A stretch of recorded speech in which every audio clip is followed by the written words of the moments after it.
The Last of Us Part 1 was a quite popular game 10 years ago. Yes, this is how old we are, but back then it was available only on consoles, which was hurting my PC elitist feelings all this time. But now, when the historical justice was restored, this game gained a second life by becoming available for a wider audience, and for the first time in history, players with iron will who avoided spoilers for all these years were able to play a game after watching the TV show and not the other way around. In this video, without spoilers, I will tell you about the plot, game world design, progression, combat, and illustrate all that with a cooking footage of delicious post-apocalyptic mashed mushroom dishes. At first, I was afraid to start the game. I've heard so many complaints about the game's crashes, freezes, performance issues, and players' PCs accidentally falling out of the window, but it turned out to be either an overreaction, or by the time I started playing it, the developers already fixed the most common issues. I experienced only a couple of crashes. One when I crashed to desktop, and one when the main protagonist crashed on a couch. There were some less noticeable glitches as well, but nothing too game-breaking. The plot starts by introducing the player to the moment when the whole world was taken over by a fungus infection that turns humans into zombies. All signs of doomsday are present: chaos, corpses, army fighting civilians that are not even infected, and scary headlines on the first pages of newspapers. I mean, newspapers. How bad the situation should be that someone would get their news from printed newspapers instead of social media. I am not surprised this fictional world went to hell. But the game really begins 20 years later, when the people adapt to live in new reality. They create communities, usually in cities, and guard them from dangers of outside world. The main protagonist gets a task to smuggle an underage girl out of the safety of the city. But he is not a bad kind of human trafficker, because he works on behalf of freedom and peace-loving organization called Fireflies, which by city law enforcement are also called dangerous terrorists. Well, maybe my explanation doesn't put the main hero in a good light, but he has good intentions. In exchange for this girl, he was promised weapons. I need something smuggled out of the city. You do that? I'll give you your guns back. It still sounds like you play as a bad guy. You know what? Yes, this dude illegally smuggles little kids from cities into zombie-infested land for guns. As in all stories, the protagonist cannot just complete the mission so easily. He ends up facing unexpected problems, getting help from strangers, slowly changing his worldview and becoming a different person in the process. The story is the main focus of the game. There are cutscenes and dialogues every few minutes. Fuck you, man, I didn't ask for this. Me neither. It's like a 15-hour movie that requires players' input to progress further.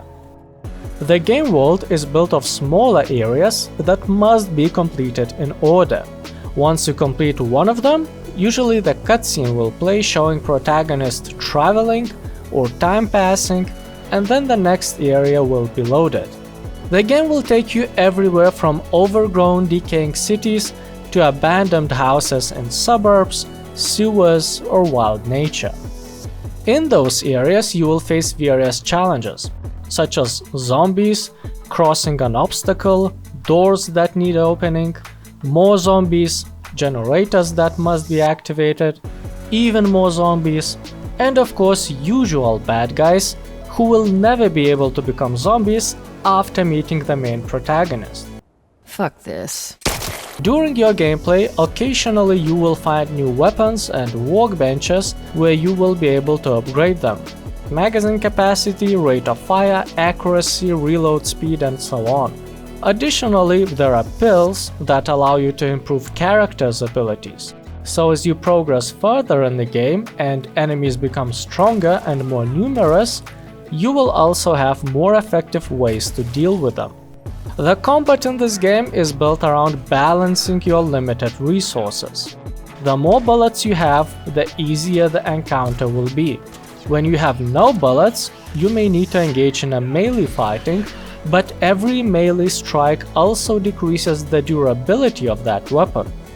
Molotov cocktails, nail bombs or healing kits also use basic crafting resources. Despite all these things can be found all over the maps, the game will force you to use every weapon or tool as effectively as you can, because running out of resources will make the game significantly more difficult, as you will need to rely on stealth and play more strategically instead of just gunning everything that moves or emits weird noises. But it is not necessary to kill all enemies. Sometimes you can just sneak past them, which allows you to save precious resources that you never have enough, because the protagonist can carry a limited amount of them. But don't worry, the inventory that cannot hold an extra magazine will always have space for a brick. When playing this game, I always had feeling that the game limits how much stuff you can carry to force the player to use all provided options instead of just completing the game with one gun. On one hand, it makes the gameplay more diverse, because you don't have a choice but to use different weapons and tools, but at the same time it feels like artificial limitation. In general, the gameplay wasn't that bad, but you have to keep in mind that it's an old game after all. Things that were considered good 10 years ago now might feel outdated. The Last of Us story is one long journey with nowhere to get lost and no alternative endings. So it's not surprising that the developers had to put some effort into writing the story that would keep the players engaged. It has enough action for a video game, but at the same time has plot twists or small emotional moments that tell about characters' background and personality. Good story is something that always stays relevant, no matter how far game development advances. It's the main reason why this game is still being played. Story? 9 out of 10. The gameplay sometimes might look linear, especially when you need to carry the ladders, push boxes, or so on. But when it comes to combat, you are free to employ various tactics and use your surroundings, stealth, weapons, and tools to deal with enemies in many different ways. Gameplay? 6 out of 10.